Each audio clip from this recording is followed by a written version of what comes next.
So good evening. Yeah, welcome. Welcome to you all. Good to be. Yeah, good to be practicing together. So, yeah, please find your posture. We'll sit together.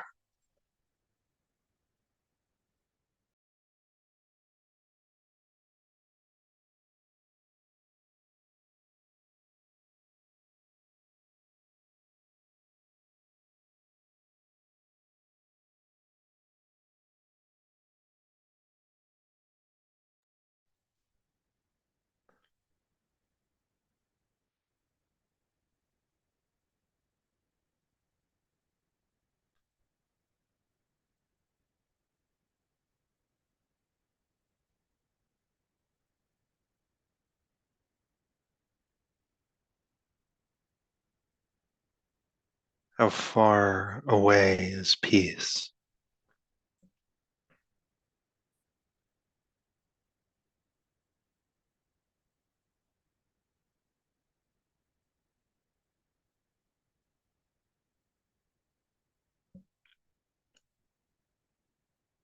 And how do our ideas of distance contribute to distance?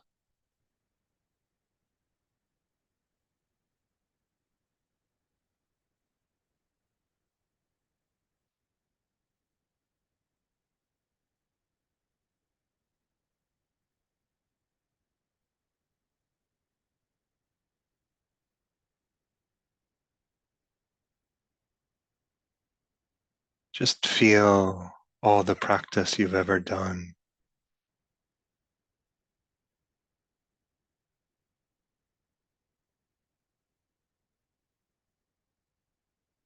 all the effort and renunciation, all the moments of willingness,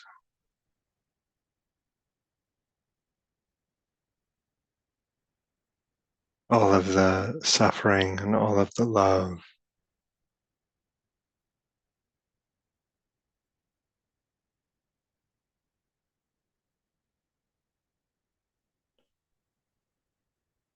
Just all right here.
Maybe you have a sense of the lineage, the kind of shelter afforded by thousands of years, the practice of wisdom, compassion,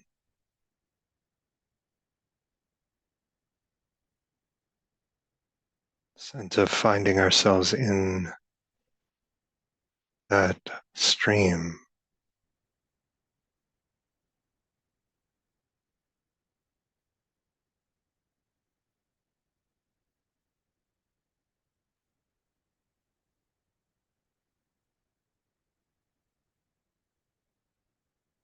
And just taking our cues from that.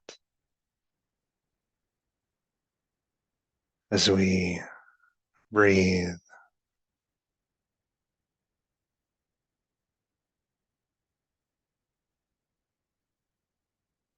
feel our bodies.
Discerning what kind of orientation to the object is optimal,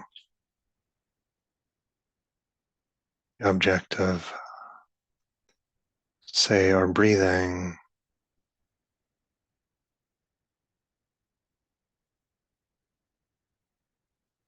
how penetrating should your attention be, or how light,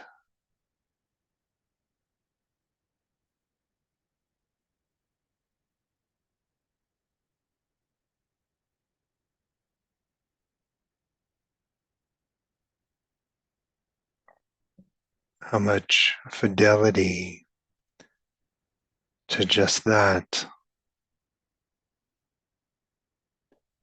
is conducive to mindfulness.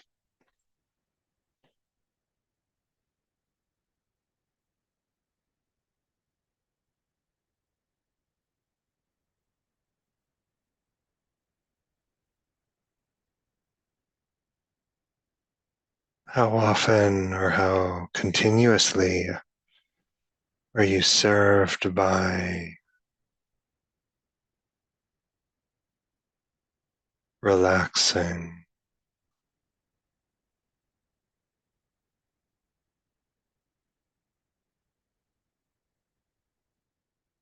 clinging in the attempt to control is correlated with tension.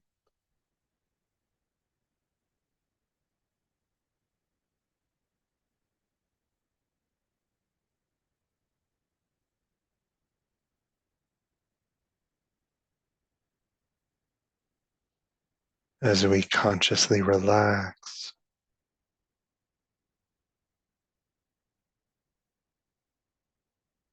can be more confident. We're not trying to control so much.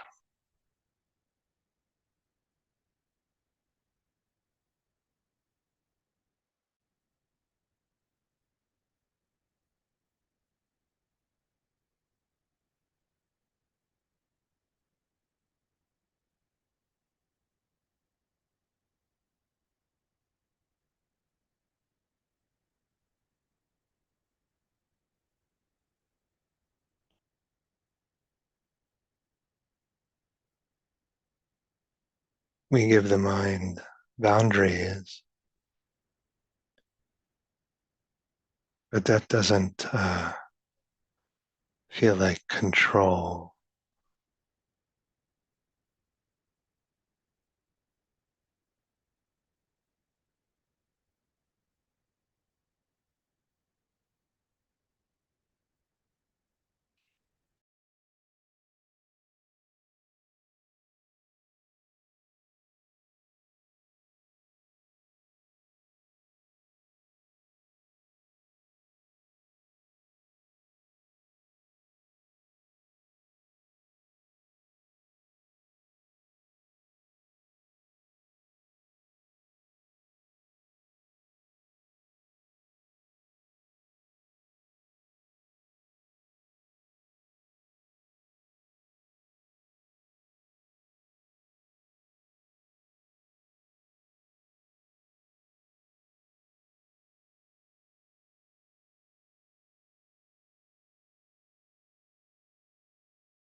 Feels like we have to do a good job,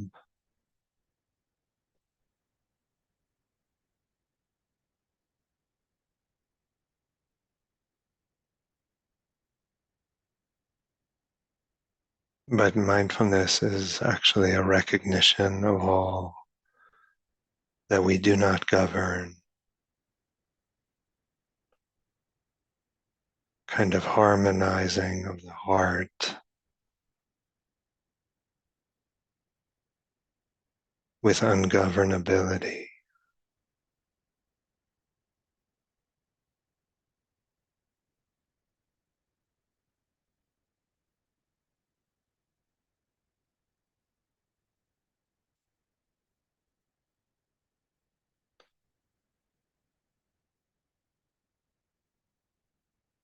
This is not another forum for your governance.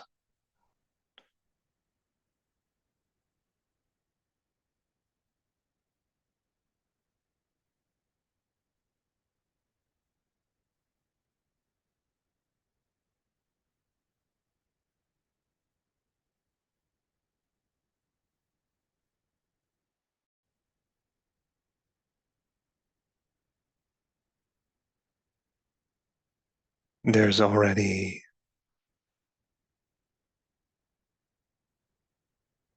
more than enough. We don't need to go foraging for goodness.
Meditation is the trust that the moment will not harm our heart.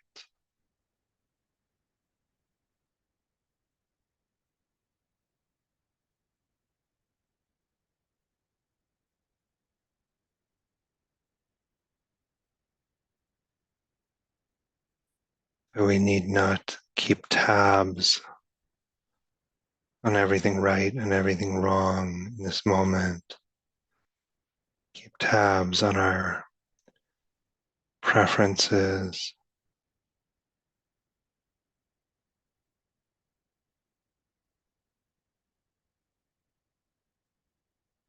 Keep reiterating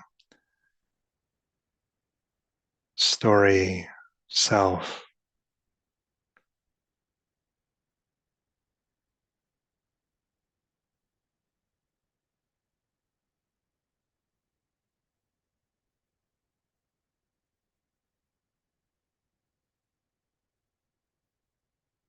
Just take our cues from the silence.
Okay, folks, good to practice with you. So I won't be here next week. We'll be back on the 15th. Um,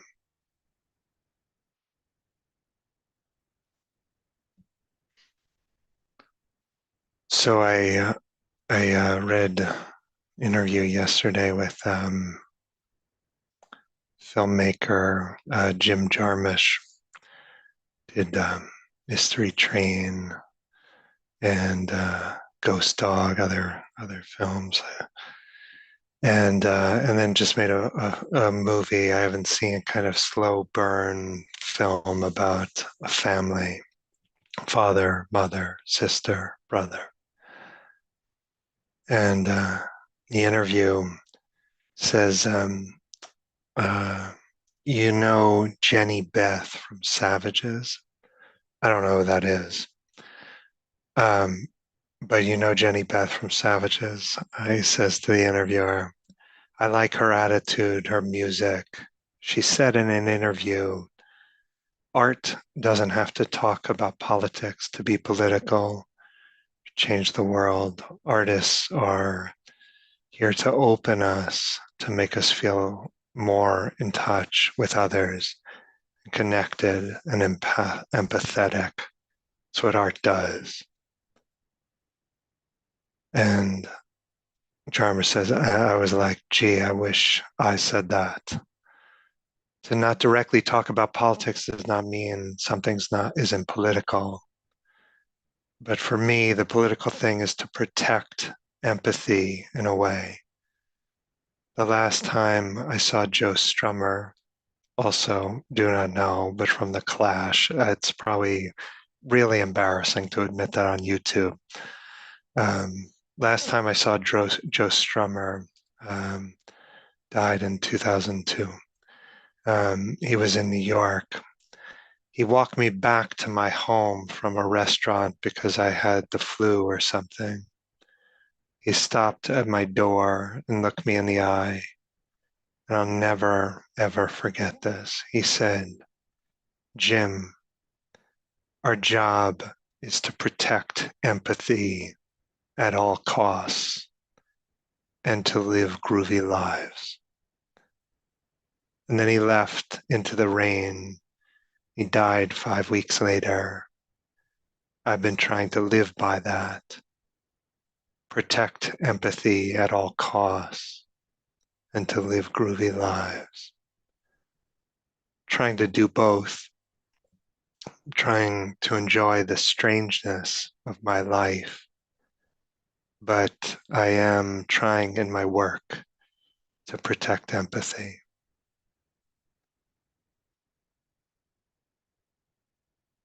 So usually we don't think about Dharma as art.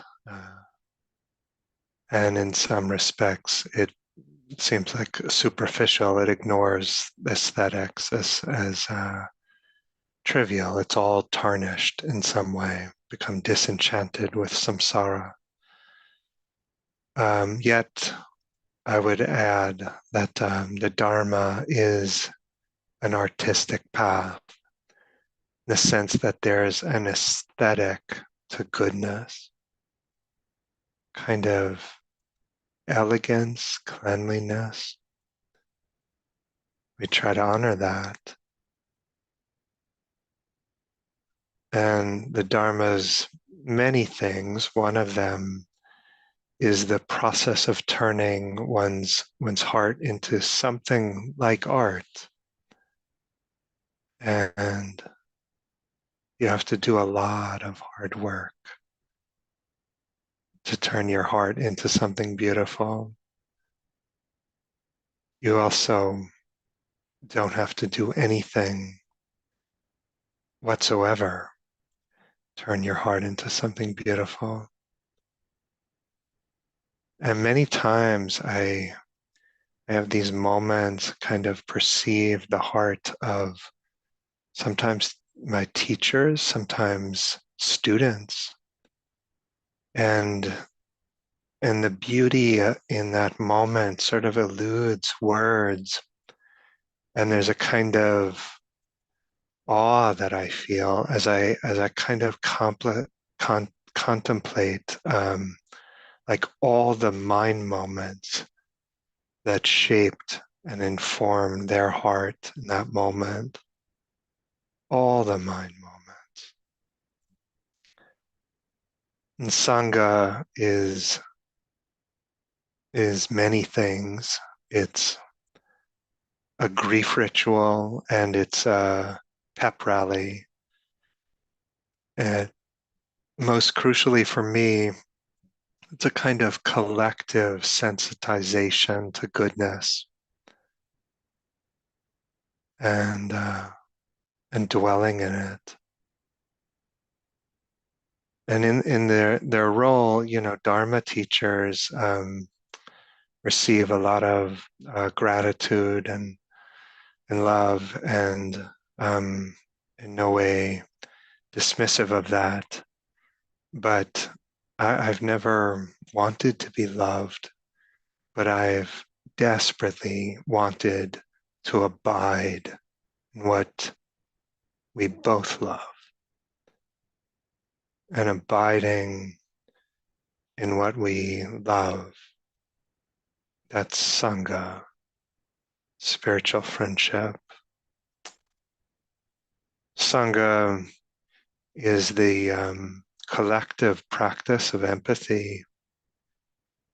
And first in our practice, we kind of direct empathy to ourselves, like Dharma. It's a training in self-directed empathy. That's the nature of awareness. What is it actually like to be human? And conscious experience is always like something. What is it like? And the poignancy of being a sentient creature in a world that trembles in all directions, that poignancy dawns unmistakably. And there's care for ourselves, empathy. And then that circle expands. The empathy expands and expands again across space, across time. Our our species, as I've read, a very tough time moving from the geocentric model to the heliocentric model. It's kind of brutal for our grandiosity to recognize that the Earth was not the center of the universe. And yet now we're trying to do something even harder, which is to move from an egocentric model where the self is the center of the universe to a truly empathic life, where an empathic life where the kind of set of conditions that we name as me are not worthy of such dramatic elevation over other sets of conditions. And this means that we stop taking our own side every time, everywhere. Me, me, me. I win again. No. Lose. As our understanding deepens, we no longer treat others as kind of objects in our personal world. It's easy to do that. We actually start to enter the world of others. The Dharma connects us in this way to others. It's resonant. It's, maybe we say, its nature is empathic. And it's very easy to live what is effectively a solipsistic life, only vaguely sensing that the other exists when we're not looking. It's very easy to box a loved one into the role that they play for us: father, mother, sister, brother, sibling, spouse, child. The research world, empathy is often defined as something like perspective taking, the ability to consciously put oneself in the mind of another, and the capacity, the willingness to become affectively aroused by the other's inner life, affectively emotional, Vedana feeling.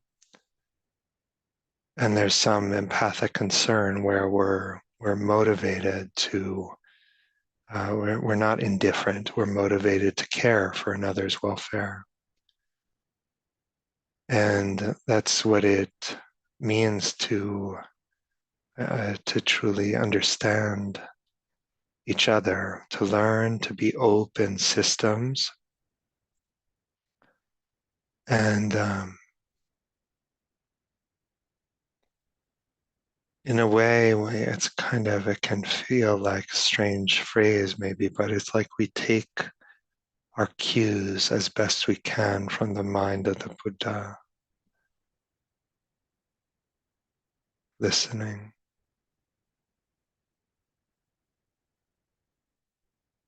Over time, we develop a kind of highly detailed topographical map of our goodness and our neurosis.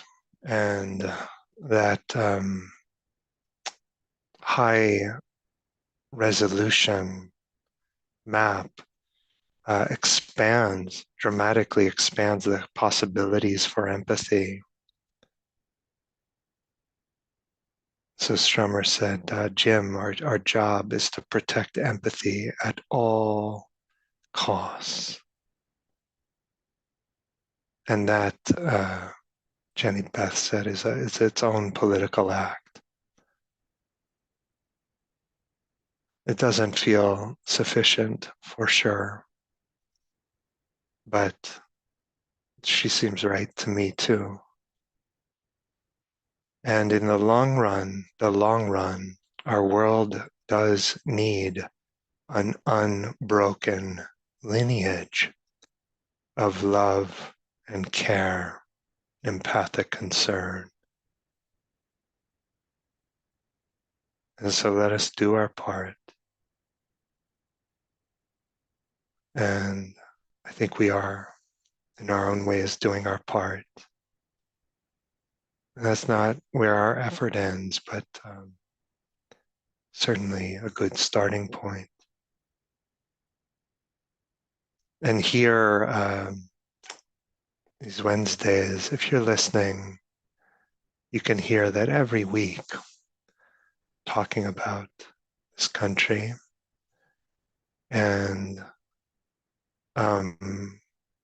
also every week talking about what's been here before this country and what will be here after the country accedes to time, delusion.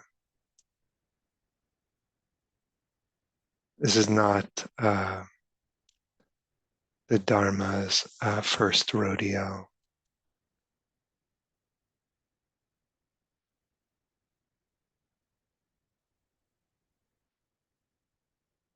Let us protect empathy. Offer this for your consideration.